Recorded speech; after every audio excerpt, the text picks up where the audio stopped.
Buffalo offers you both, but wants one of you to gray shirt. They want Jared to gray shirt. James says, I'm not playing unless the other is dressed for the games with me and playing with me. Then you both go on to have these historic college careers for the same program. Why or how did you each pull each other out of the mud when that adversity hit, when those triumphs and tribulations came about? How did you each pull each other out of the mud and stay confident when you easily could have just broken apart and lost confidence? We can go with you, James. Let's start with you. I can remember the day we were in Coach Lance Leipold's office, telling, like, even both my parents were there. He was just telling, like, yeah, James will come in the summertime and he'll be ready to work out, this, that. And then we got to Jared. He was like, nah, Jared will have to gray shirt and just stay a semester home, but he'll be there the next semester with James and all that. And in the back of my mind, I'm like, oh, nah, he got it twisted, like. Live from the streets of Washington, D.C., on the corner where sports and culture meets hip-hop. Sharing stories of the DMV and spitting fire for the whole damn country.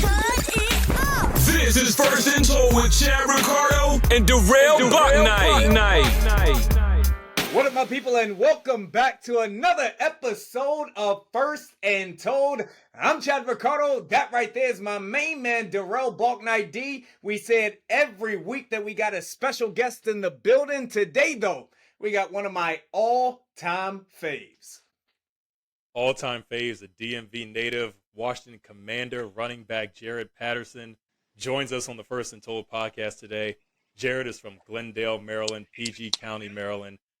Just like his twin brother, James, they both went to the University of Buffalo, and Jaret was named the MAC MVP and Offensive Player of the Year in 2020. And little known fact, Jaret Patterson tied the NCAA FBS record for most rushing touchdowns in a game. Chad, he had 8. Wait, listen. 8 in one game. Listen, Darrell, you say little known. I know, and I think a lot of the country know as well. Jared, we'll let Darrell jump back on this for a second, but I got to know. Did you know? Did you know? Did your coach know? Because you were pulled in this phenomenal game you were having with so much time left in the game. Did you all know that you were tied? It's so crazy. Everybody asks me this question, and really, I could have shouted both of those numbers, the rushing and the touchdowns. Because you said we probably had like 6 minutes left in the fourth quarter. Oh, there he is. Man. James Patterson is in the building. So we'll go ahead and intro James. James Patterson, thank you for joining us. I mean, we've been talking to your brother the past few minutes. James is he was a linebacker at Buffalo with his twin brother, Jaret. He was a captain for the team where he starred as a linebacker, recorded over 400 tackles and 8.5 sacks over his 5 seasons. He was a 5-year player for Buffalo. He's now with the Bills for rookie camp. So we have both of them on. What a pleasure. What's up, y'all? I want to start with James because you've recently had your pro day up in Western New York at Buffalo. Jared was there. Your parents were there. Your aunties and uncles were there. Really, the whole DMV pulled up and came to watch you during your pro day. What was that like? What did that mean to you to have so much support to go reach your NFL dreams? What was that day like for you, James? That day for me was just amazing because all that support and love came out to see me chase my dreams, my goals, my aspirations, and just let me know that through any ups and downs that they're gonna be there regardless. Man, I think Jared, he's my brother, but that day he was acting more like my agent, and he still do to this day. Man, we're gonna get you here, we're gonna get you there. You got to do this, you got to do that. But I know it's from a great place, and I know that he wants me to be well prepared for any obstacle because he was an undrafted guy. I'm an undrafted guy, so he wants my process to be way easier than his, and that I don't have no stress, no worries, no any hiccups in the road, and I gotta be prepared and keep my mental ready. That's awesome. And I mean, along those lines, because you just alluded to it a little bit, Jaret, you're obviously back home. You're putting on for your hometown team, the team you grew up rooting for, the Commanders, obviously playing running back for them. Something interesting that we've come to know is that when you were going through the draft process and the team process, Chase Young, who was a teammate of yours at Pilati for a year, he actually advocated for you to come and join the Commanders. He went to Ron Rivera and said, we got to get this guy on the roster. And now it's all coming full circle. The PG County guy goes away to Western New York for college, comes back to the DMV, and is playing for his hometown team. What is that like for you, Jared? What does that mean for you? Explain that to us. Yeah, man, it's a blessing, man, to play for the team. You know, I grew up rooting for, to be a role model, maybe to be an inspiration for other young student athletes out there. You know, all the youngest out there, just to show, man, it can be done. You know, back at home, the home base.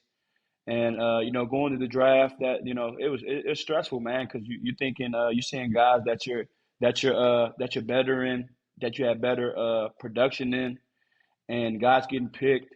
And you know, Chase, you know, he vouched for me, and I'm forever grateful. He got my foot in the door, and that's all I ever needed, man. And I just reflect and just think, like, that's all I ever needed at every level, is an opportunity. And you know, once I get that, I'm never gonna look back. I'm gonna make the best of every opportunity, and that's why I've done so far, and I'm just gonna keep doing that until the wheels fall off. For as long as I've been covering you all, I have heard about how close the two of you all were, even back when you were little kids. And I heard one coach told me that, and we don't promote violence on this show, but one coach told me that in the neighborhood, that if somebody fought one of you, they needed to know that they were fighting both of you, and that was just the way that you all rolled, and that was the bond that you had. And I know that you all carried that throughout high school, I imagine throughout college, and to this day as well. How has that closeness, how has that helped you all both on the field and again off of it as well? You know, having that closeness our parents just instilled in us.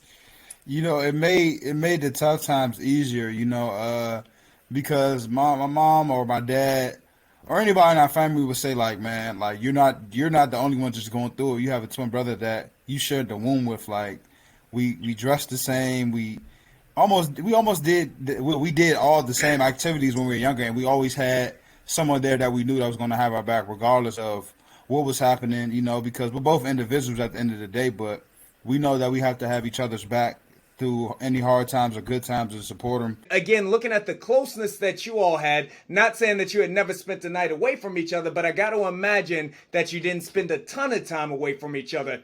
Fast forward to a few years ago, Jaret, when you were leaving Buffalo, and James, when you were still going to be at Buffalo, what was it like with the two of you not being together for an extended time for one of those first times in life?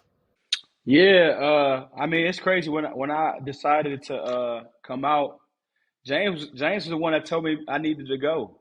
You know, and I wasn't even sure if I wanted to declare to the NFL just yet, but he just told me, man, you need to go. You play a short longevity position, running back, and then I took that really to consideration.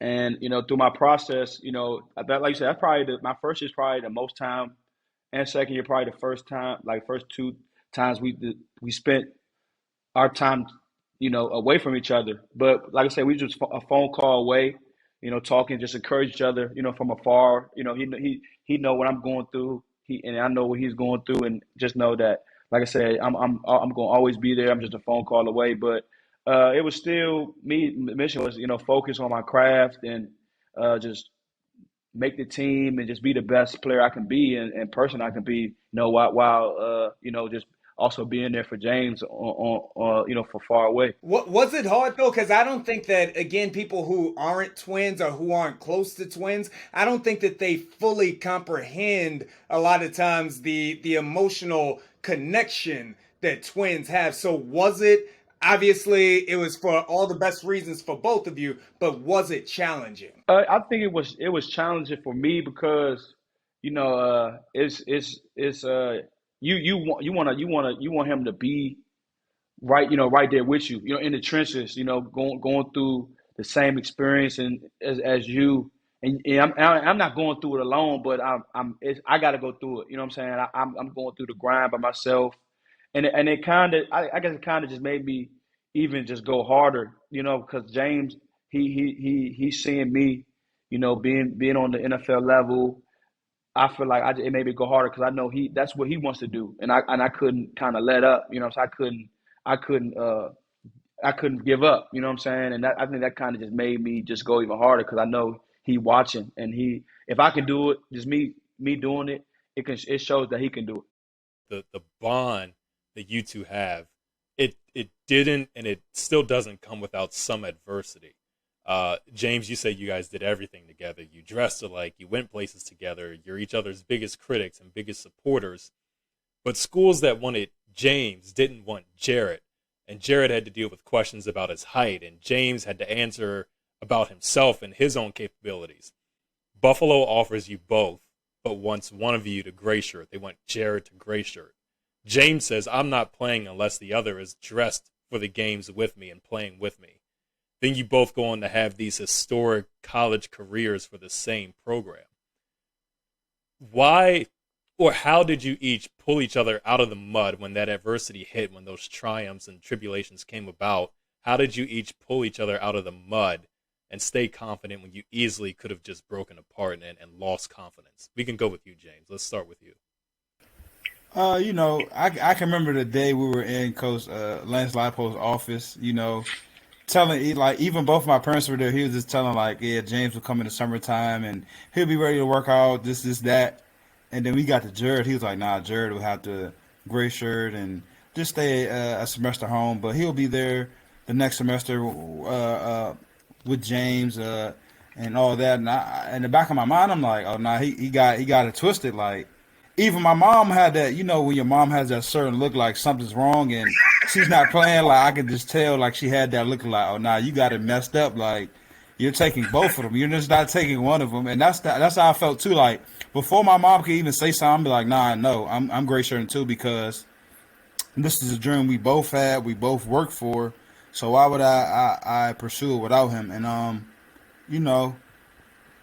through the gray shirt times, I think it was a blessing. I don't even look at it as like a curse no more because, you're going to have those people who actually, I thought you guys were supposed to be in Buffalo in college, and you just be like, man, why y'all keep asking me that? Like, I keep telling y'all the same thing every day. But, to me, I think, well, my brother can attest for this too. I think he feels the same way, that when we were in the gray shirt, we were working with a guy, our strength coach, Ed Page, at the time. Now he went with UCLA. Then he was with the Giants. Now he's at Bowie State, the head strength coach at Bowie State. Those were some of the best times where we really got our routine down packed, of being what a pro is like. He didn't instill all the things into us, but he gave us some of the jewels along the way. Like Justin Winters gave us jewels, Ian Thomas, you name it. They did it, and they showed us how to be a pro and how to go about it on the college level. And then, like, when we got to college, we knew what it looked like. And then more coaches and more players, or even alumni, we try to prick their brain to see what it looked like to really try to get to this level we're on now. Jerry, what jump in really fast. What was that like, the adversity, overcoming that, both of you getting on the same team? What was that like for you? Yeah, man. I'm just reflecting because I just feel like, that situation it helped me so much to where I'm at now. Like, that's why I don't flinch. You know what I'm saying? When adversity comes my way, you know what I'm saying? It just builds up that mental capacity. But like I said, it was something, I'll never forget, man, for those 6 months going just at home training with, like I said, Coach Page, and right now he's my trainer. Like I said, really, really like grinding, getting out the mud, you know what I'm saying? It was just times where, like, we'll get there he was the strength coach at St. Vincent at the time, get there probably around noon, work out, wait, then he has work out till like 3, then he work out the team. And we did that all the way up until January, and then when we was more than ready, he got us more than ready for the college level, and we just went to just dominate, and like I said, it was just one of those things. You really just had to take it one day at a time, and really was just like you versus you. You know what I'm saying? You weren't competing with nobody but yourself, and nobody had it. My mom didn't tell us, like, make sure y'all working out. My dad didn't tell us. Like, it's just something we wanted to do. You know what I'm saying? And that's how I know, like, I know what it looks like. Especially be on this level when a kid when a kid says he wants to be great, you have to have that action behind it.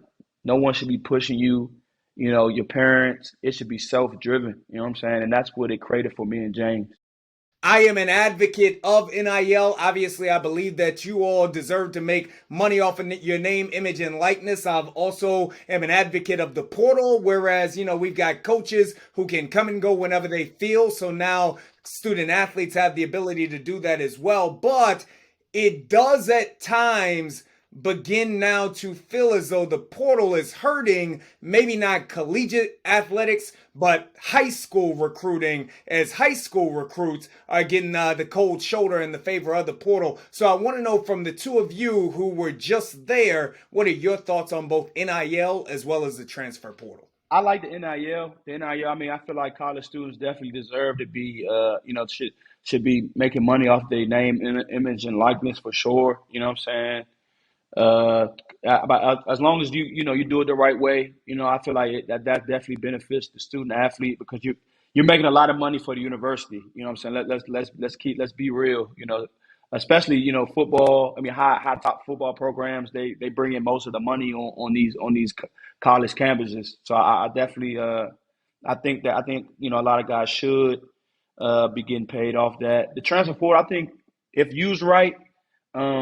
It could be beneficial, but this is where I just being on the next level and just having experience, going to year 3, when things don't go your way in NFL, you can't transfer.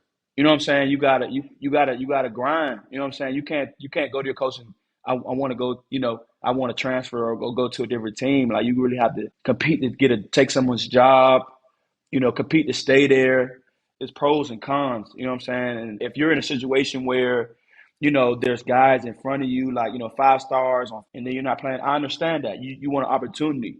But if it's not and you can compete to get the job, stay and compete to get the job. That can help you in the long run if especially in professional sports nowadays, just showing you how to, grind and really work to get what you want. To me, I just left college, so NIL was something that was a real big topic. You have to be real with yourself.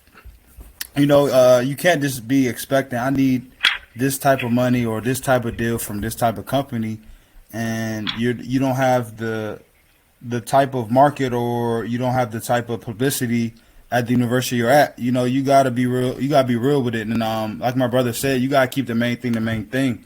There's a lot of people out here and I'm an advocate for it too, but it's a point to where it can be too much because sometimes you can get distracted with NIL and just be like, oh, I gotta get paid and I deserve this type of money. Woo woo woo. I'm not saying you don't, but man, like we're amateur sport for a reason. You gotta grind to get it out the mud to eventually get paid. And it depends on what type of college you go to. I went to Buffalo. I probably get more local things in Western New York, like Buffalo. But when you go on a national level, like say like a Blake Corum or Caleb Williams, everybody can't be those guys. You have to be real with yourself and just stay to yourself and keep the main thing in ball. And with the transfer portal, like you said, it is hurting high school football. Because it's a lot of guys that are transferring and getting in there. They'll like you used to say, they'll take a potential guy that's 6'4", like 250, instead of a guy who really can play at like, say, my brother's size or like Blake's size, or it's hard because like Jaret said, it can be at that point where it's a lot of 5 stars in your way. But look at Tyrann Mathieu. He said something along the lines of, man, I had like Patrick Patterson, what's the other, Claiborne in front of me, and I enjoyed my process, and it made me the player I am. So, I look at that like the same way because, man, you gotta be able to stay down, compete, and just learn from others first before you can play or have your shine. We can end on this one right here. Finish the sentence, both of you. We'll start with Jaret. This is next. What's the next thing for Jaret Patterson is blank. The next thing for Jaret Patterson is Pro Bowl. I'm not gonna lie. I'm not gonna lie to you, man. I'm every level I've been at, man. when I say I'm gonna go get something, I'm gonna go get it. Wow. I love that. Next thing for James Patterson is blank. To be a starter, I'm gonna be an undrafted free agent guy. That's expected, but I think my mentality, the way I go about it, it's very possible. I know I can do it. I just know the type of player, to know a linebacker I am, and I just know, man, I'm gonna start somewhere and I'm gonna make a splash. Look, fellas, before we let you all go, as much as I appreciate both of you, and we thank both of you for coming and joining us on First and Told today, I have had the opportunity to communicate with your mother. I know that you all come from a very strong familial unit beyond just the two of you. So what would you like to say to your family, to your parents who have helped you all to make it to this point where you all are and where you're going? Yeah, man. I'm just grateful to have that strong support system. Without them, man, I don't know. I don't know if I would be here. With having them always support me through the ups. You know, through the ups and downs, highs and lows. And I just want to say I appreciate them. For just always supporting our dreams and just being a part of our journey. A lot of people say I got a support system, and it's a lot of words that go behind it. But when it comes to our family, it's a lot of action. Like, it doesn't matter what's wrong, what time, man, they're going to pick up the phone and try to do the best they can at that situation. And, I'm just grateful for having them in my corner because, it's a hard process right now. You got to have the mental capability, but at the same time, when you're down and out, you got to have somebody to, man, come on, get back on that same time you was on before that happened. It's going to be hard right now, but make sure you get yourself out the mud. And, even this not my family, I have a girlfriend. Her and her family support me as well. They come to all my games. Well, they came to all my games and just supported me the best they can. And they send me text messages or scriptures in the morning just to get my day going. For the two of you throughout life, when you go through hard times, how do you pick each other up? Because you're two alpha males, right? You're two football players. You know what I'm saying? Playing football, the toughest sport at the highest level. But when you go through lows in life, how do you two pick each other up specifically? Even if you said that, alpha males, I think that we have enough of maturity to understand that when you need help or you need to hear something, you have to humble yourself to receive it. You just can't be up. Jared don't know what he's talking about, or vice versa. James don't know what he's talking about. You just got to sit back and really just listen and take it in because we barely even say like things that we need to encourage each other because, like he said, we're self-driven. We don't need nobody to really harp on us about the little things, but it can get hard. So like having somebody like Jared, man, he'll call me 24/7, like 5 times a day. But that's something that my brother knows I need. Man, like he'd be like, man, what you doing? How'd it go? Like, what they saying? Like, oh, all right, well, do this better, do that better, and he'll make sure that he'll say enough to get under my skin or to get me going, get that fire lit. So I'll be like, man, you're right. Let me say it. Or eventually, like, if I'm not listening, he'll get my mom involved. Like, man, he not listening to me. Like, so things like that. So you just got to understand your personnel. So I'm very appreciative, Jared. His methods are different from everybody else. But I wouldn't change it for the world because it's a lot of love that comes with it. It's a lot of things he does behind closed doors that nobody knows he does for a lot of people, and if you got somebody like Jaret Patterson in your corner, man, you're a lucky dude. It's a method to the madness. I like to say, you know what I'm saying?